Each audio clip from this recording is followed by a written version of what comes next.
Hello and welcome. Today, it is my pleasure to introduce to our Ekal audience a very special Ekal collaborator, Professor Ganesh Ramakrishnan from IIT Bombay. He is a professor of computer science at IIT Bombay, and he, along with his graduate students, Dr. Vishal Kaushal and Ayush Maheshwari, have worked on very interesting projects in the areas of machine learning and artificial intelligence that have a tremendous effect and impact on rural India. For this work, they have been awarded the Outstanding Research on Citizen-Centric Services by academic research institutions. They received the award from the government of India, and the award was actually a gold award, which means it was the highest award that one can receive in this area. Their work has encompassed video analytics and very interesting approaches to translation of material into Indian languages. Professor Ramakrishnan, what a pleasure it is to have you here. Namaste. Welcome. Namaste. I was going to say that it is really exciting for me to talk to you here, because actually one of your students, I think that is Dr. Vishal here, actually was supported by a fellowship that was an Ekal fellowship specifically targeted to do developments that will impact rural India. Am I right about that, Ganeshji? Yes, indeed. Indeed. Both Vishal and Ayush have been supported generously by the Ekal Fellowship. We had a wonderful donor who decided that we needed to do interesting research in these areas if rural area has to develop. And our Ekal supporter, Dr. Rajiv Agarwal, again from IIT Bombay, gave us a generous donation to support this work. And it's really a moment of pride to see that this work has won such a great award from the government of India. So, Professor Ramakrishnan, I'll now turn it over to you to tell us about the projects and why it is impactful for rural India. Thank you, Rajni ji, again for a very generous introduction. I must upfront acknowledge the inspiration I derive from Ekal Vidyalaya, the way Ekal has touched so many lives in absolutely remote areas by a very beautiful model, a model that is replicable, a model that scales out, creating a democratic level playing field for improvisation and adaptation to local languages, local culture, and local ecosystems. Both the projects have been very inspired by the Ekal on the field experiences. I'll begin with the work on video analytics, specifically video analytics for security, compliance, and surveillance.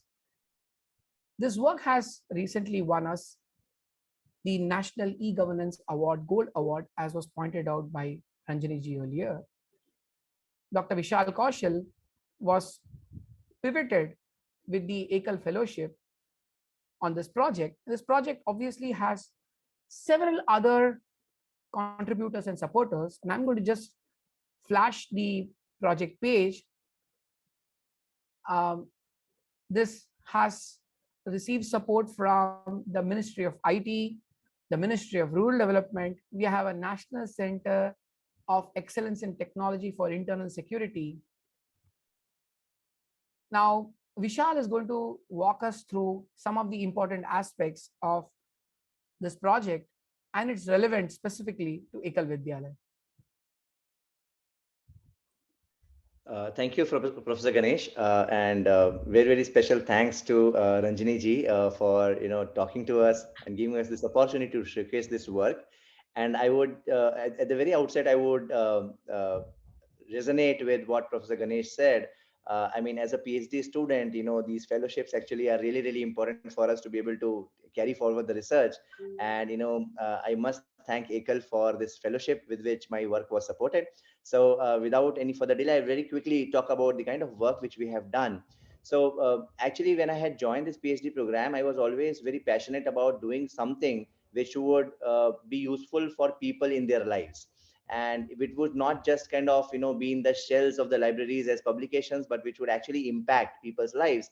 And when we saw that even Ekal Vidyalaya has some mission which is something similar of sorts, and then we thought that video analytics could be a very very interesting space to get in, primarily because, as we all know, a picture is worth 1,000 words, right? And a video, which is basically many many pictures stitched together, is actually worth millions of words, if we look at it that way. So we have been working with Ministry of Rural Development as well, and through Ekal, through Ministry of Rural Development, we came across various cases wherein people do put a lot of CCTV cameras, the closed circuit television cameras or the IP surveillance cameras, for the sake of safety or security or for compliance monitoring. And we felt that this is an area where there was a lot of scope of improvement for several reasons. One, the current state of the art work was not suitable to be used off the shelf, because there are a lot of false positives. The compliance, you want to know how many students in the class are sitting wearing uniform, but if you get wrong numbers, then that analysis is as good as useless. I mean, the critical thing as far as these things are concerned, if you really want to speak of real world deployments, is that unless your system is really really accurate, it can only be good for some publication, but it cannot be good for real world deployment, because you want people to depend on it, right? So for example, in this particular case, we have these classrooms and teachers are teaching in the classrooms, and a lot of money is being paid to these agencies who are responsible for making sure that the right training is being imparted. But as you know, there could be corruption, there could be human errors, there could be, things can be compromised. And for all you know, the person who was authorized to instruct the class, instead of that person, somebody else is coming and teaching the class as a compromise. Or we are, whichever agency, be it Ekal, be it government, they are paying for, let's say, 30 students in a class per day, but for all you know, only 5 students are attending the class, and the agency is not doing anything to take care of that, right? So those kind of issues, we have tried to address by doing these video analytics. And my research has primarily focused on making it more efficient. So as you know, deep learning is one of the recent advancements in the field of artificial intelligence and machine learning. Yeah. And especially in the field of computer vision or video analytics, the traditional machine learning, it falls very short, but deep learning has given, near human accuracies. However, again, that is only in publication so far, and there was still a gap in bringing it into reality for real world deployments. So my research has focused on bridging that gap by making deep learning more efficient through our subset selection techniques and through summarization techniques, which is where my research has focused on, which has enabled us to translate that research into tangible real world deployments which can actually be dependent upon. So if you want, I can get into the features also, but this was like a higher level overview or context about how we got into this research and why we did this. Beautiful, beautiful. No, I think you can stop the screen sharing for a moment. What I was going to say that I'm really impressed here is that I can already see the value of this work that you're doing, which is really allowing us to use technology to do some real world monitoring of very rural areas where we may not have a road, we may not have easy access for monitoring. At the same time, we want to monitor it. We want to build efficiencies, we want to improve. I know at Ekal itself, we have a lot of different skill training centers, schools that are there where, this is the whole thing that is special about Ekal. There are schools running at very, very, very, outlying areas. And I think some things like this could really make a wonderful difference to monitor, not just to see whether things are running well, but also to provide improvements. We can really provide feedback and suggestion. So I can see why you got the award for this, because, and from a government perspective, I know government runs so many centers, and for them to scale and be efficient, I can surely see this is a fantastic use of technology. So we are so grateful that you used the Ekal Fellowship to do something so special. Now I'd love to turn over to the other project, Professor Ramakrishnan, with your other student, Ayush, to see, his work also sounds very relevant to Ekal. So maybe I'll turn it over to you again. Thanks again. Um, the other Project Udan, is for breaking the language barrier in education. As you would know, most countries operate in their own mother tongue, especially countries that top the GDP list. India is unfortunately a country which is still being based out of English, whereas most of the population in their day-to-day activities speak in their mother tongue, and more importantly, relate in their mother tongue. While one might argue that India has lots of languages, we should certainly learn from the European Union, where pretty much every official proceeding has to be rendered and is rendered in their local languages. So, given that Indian languages are also very strongly connected in their word order, there is also a strong Sanskrit connection, not just in the word order and grammar, but also in the vocabulary. It just makes sense that we make real-time translation possible, make all educational content available in written form as well as in audiovisual form available in Indian languages. So with that, we embarked upon this project Udan 7 years back. As you can see, this is udanproject.org, which offers human in the loop machine translation and a workbench, which also makes use of technologies such as optical character recognition and so on. The interesting thing is that we have made significant contribution to AICTE's rendering of textbooks, technical textbooks in Indian languages. And you can see some of the use cases, the statistics, etc. This was launched last year by Dr. K. Vijay Raghavan, the then principal scientific advisor to the government of India. And this has also drawn significant praise by the Union Minister of Education, Shri Dharmendra Pradhanji, as well as Dr. Rajiv Chandrasekhar, who is the Union Minister of State for Entrepreneurship, also heading the Ministry of IT. Besides that, there has been a lot of media coverage of this work, and that has also drawn lots of publishers to us. I would request Ayush to speak a little bit more on the technology as I flash a very important representative slide concerning this technology. Over to you, Ayush. Thank you, Professor Ganesh, and thank you, Ranjini ji, for having this wonderful conversation. And I'm really grateful to Ekal Fellowship for supporting us throughout my PhD. So to set up the context, as Professor Ganesh has said, that the top GDP nations more or less converse in their own language as well as read and write in their own language. In India, every year more than 1 crore students appear in CBSE, ICSE and state board 10th and 12th board exams. So out of these students, more than 65% of the students study in non-English medium schools. Often such students, when join higher education institutes, face education because most of the instruction language is English, so they face significant challenge in getting access to supplementary resources such as contemporary research or even the books in their own mother tongue or their state languages that we have, like 22 scheduled languages as prescribed by our Indian Constitution. So this entails a significant impact not on the student only, but also on the significant impact over the GDP of our nation, because most of the students, bright students, are left because of the language barrier. So we embarked upon this project, and this project is, with respect to technology, is different from what other translation agencies or translation technology companies, big translation technology companies do. So with help of this fellowship, we are designing a system, the complete ecosystem where a translator can quickly translate the technical books or maybe it corresponds to engineering, administration, or medical in the other 22 languages that we have enshrined in our constitution. So we use machine learning and deep learning, a mix of deep learning and machine learning, which helps us in translation in specific domains. For example, if you translate some content which is in mathematics, correspond to mathematics domain, the same sentence, if corresponds to a general domain with slight change of words, would be translated very differently.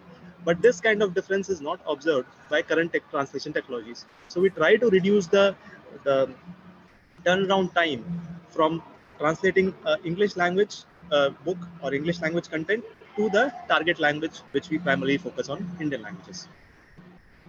Fantastic. It is really wonderful to see this. Ganesh, maybe you can turn off this screen share so that I Sure. can bring. I have a very, very important question for you. If you could stop the share, we can talk about Yeah, it. just before I do that, Yeah. Ranjani ji, I just want to highlight through this example how we have a combination of optical character recognition. The original source is on the right hand side. The figures are rendered, and the translation is constrained by dictionaries. I think it's very important to standardize vocabulary when it comes to technical education. But we don't deprive the reader of the original English words. You can see Sarani is there in Hindi, but the original English word is also retained. So for those who would be otherwise nervous about losing out on English, we are not against English. We're just saying let's create a more level playing field. Let's provide content in Indian languages as well. This also help in the long run original content generation in Indian languages. Right. Oh yes, please ask a question. Sure. No, this is really fantastic. I think you kind of answered the question that I was about to ask, which is how is it different from the current Google Translates and other things that have been there for so long. But I think you clearly articulated that by saying that it's the contextualization of the translations, which is very critical, especially when it comes to textbooks and other things. And also keeping the original words also makes it clear that you may not lose the extra information that comes with sometimes the original content. So again, what I am seeing here really from from an Ekal perspective or from a local language expert perspective is that people often think in the language that they're most comfortable with. And I'm thinking that if we do this kind of things, then their creativity and their ability to think out of the box probably is going to be better. Is that a little bit of the motivation here, Professor Ramakrishnan?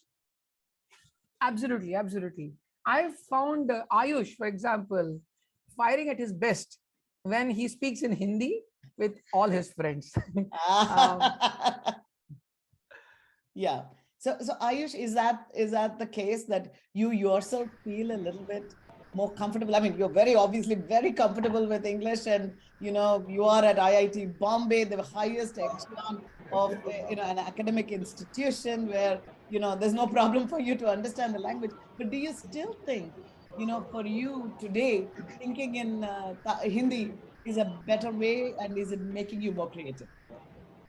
Certainly. So even though from my primary education I've been taught in English medium schools, but even in home or even in your neighborhood surroundings, apart from what is taught in the textbooks in the schools, we always converse in Hindi with our friends, even in schools. So even though we have a fine of 10 rupees if you speak in Hindi, but nobody has to give fine because nobody knows English, nobody converses in English.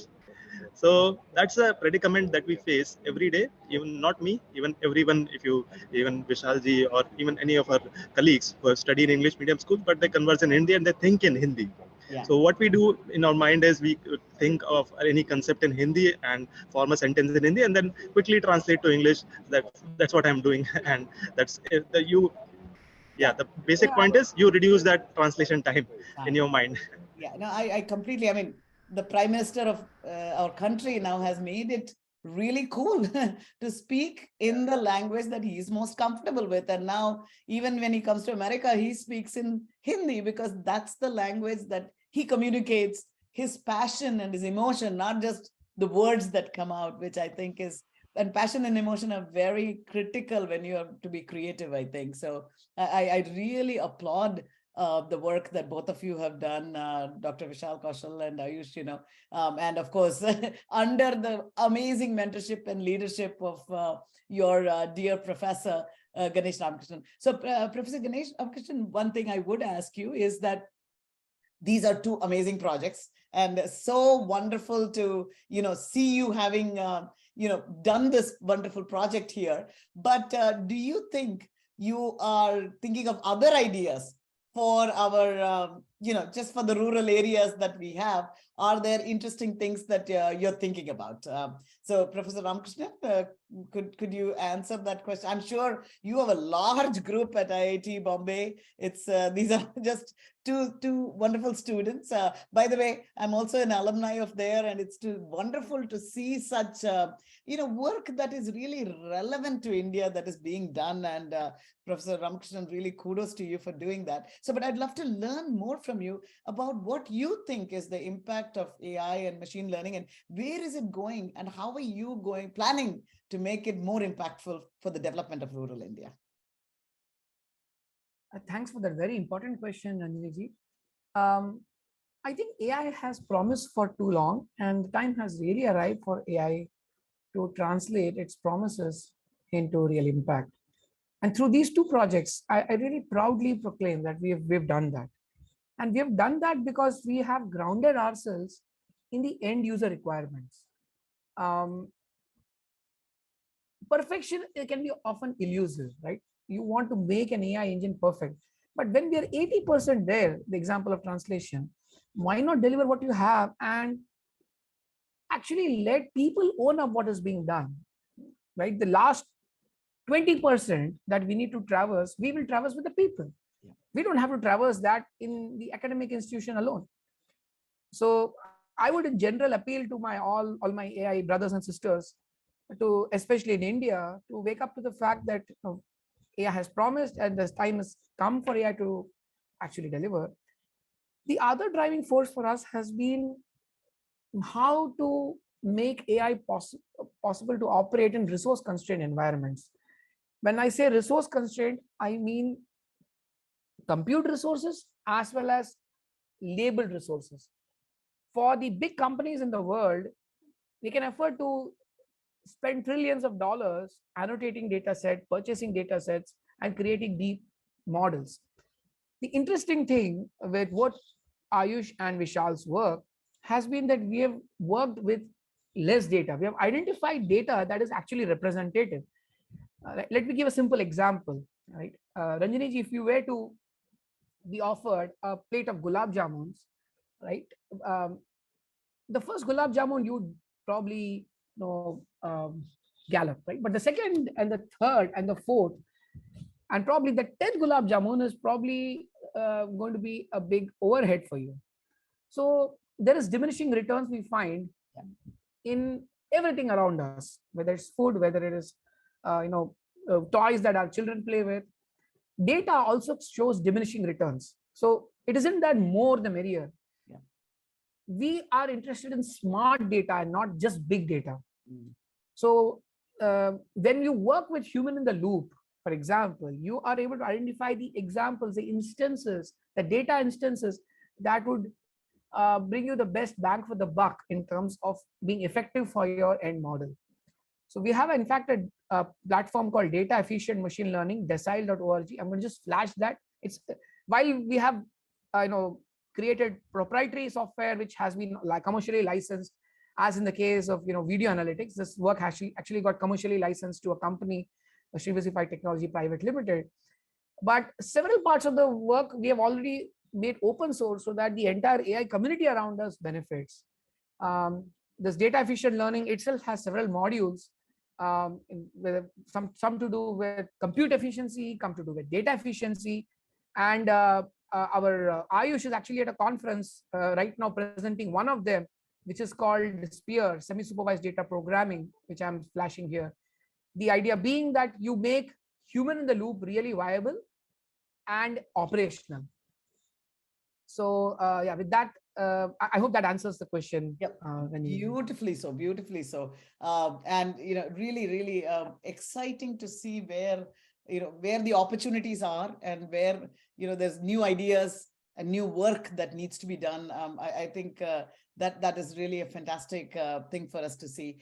So, and also I don't know, I sometimes think that there's not just a digital divide, but there's also a divide between linguistic things, where people know English, people don't know English, and I think if we could bridge that divide, I think India's development can really, gallop forward, as you said. So really, it is a fantastic thing, and I'm glad that you are using the Ekal Fellowship was used especially to support these kinds of projects that are, going to make a tremendous impact in rural areas. And we look forward, Professor Ramakrishnan, to working with you to bring these projects directly into our villages right now, and to see how we can, make an impact as well.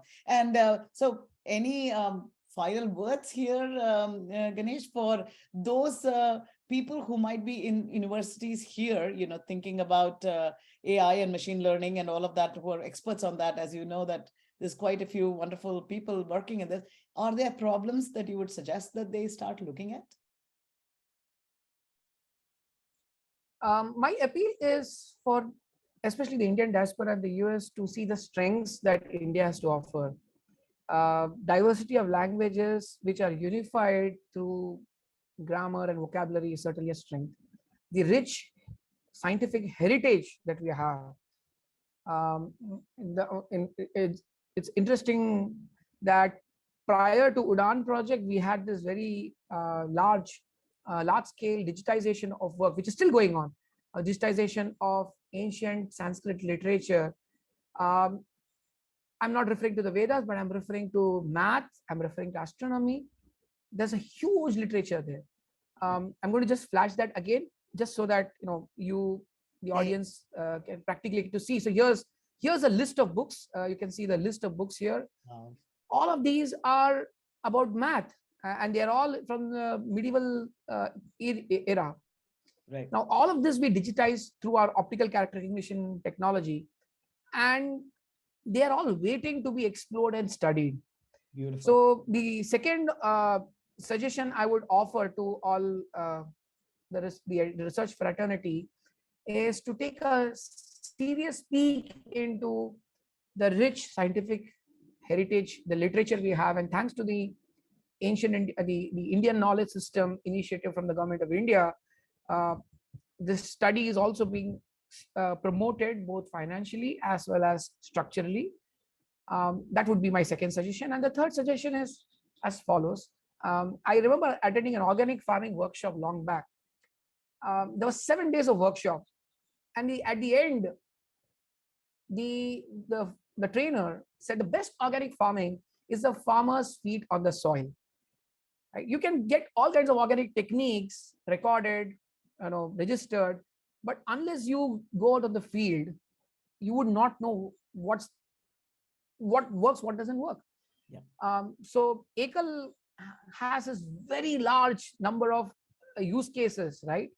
Different kinds of interventions in different locations. So I appeal to all academicians, researchers to set their feet on the Ekal organic soil, right?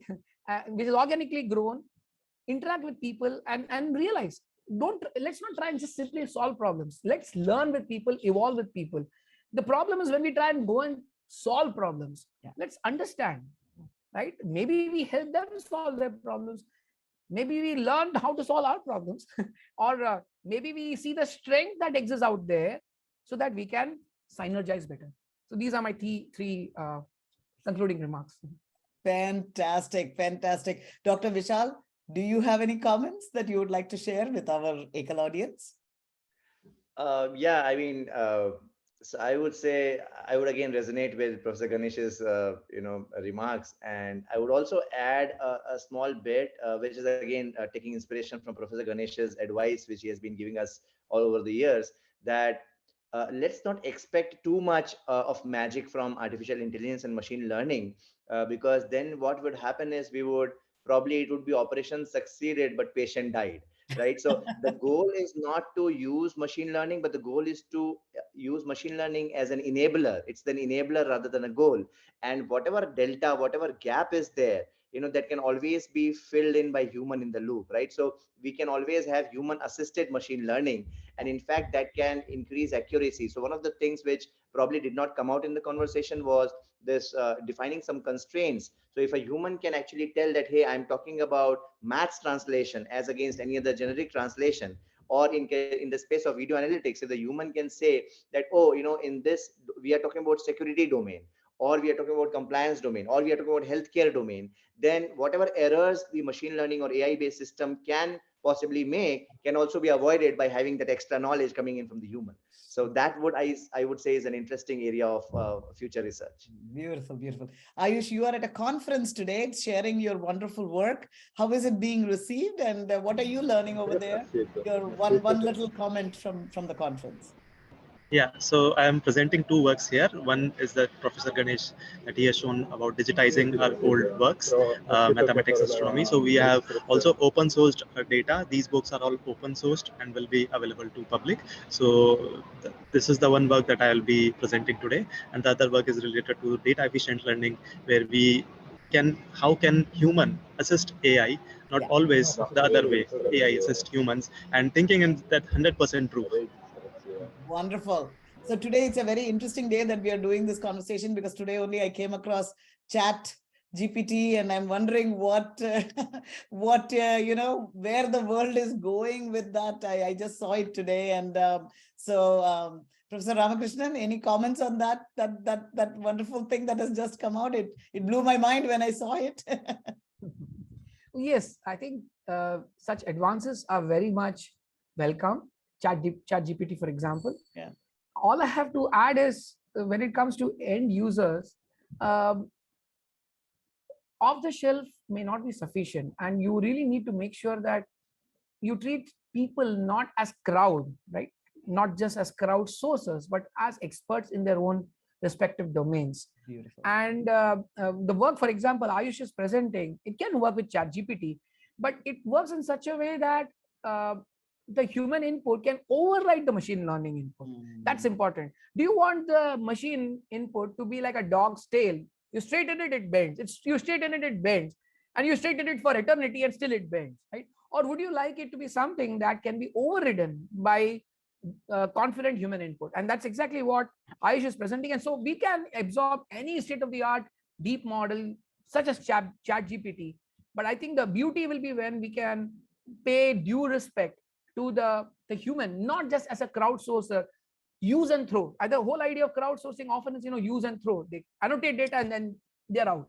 But we would like their inputs to be expert inputs that can override the deep model. So if we can, all this complements the work we're doing. Fantastic. Well, what an honor and a pleasure it is to chat with all of you today. It is a very unusual conversation that we have had here today with the, actually, we are talking about the background that I have here is of a very rural, remote area. And here I am talking to leaders in the field of artificial intelligence, like Professor Ganesh Ramakrishnan. So thank you for being our collaborator. And it's really an honor that, this deep intellectual like Professor Ramakrishnan is turning his attention to the needs of our country and really making a big difference. So thank you all. God bless you, and look forward. Keep us informed of the new developments that might be coming out of your research lab. Thank you so much. Namaste. Namaste. Thank you, Ranjini. Thank you, Ranjini ji. Namaste.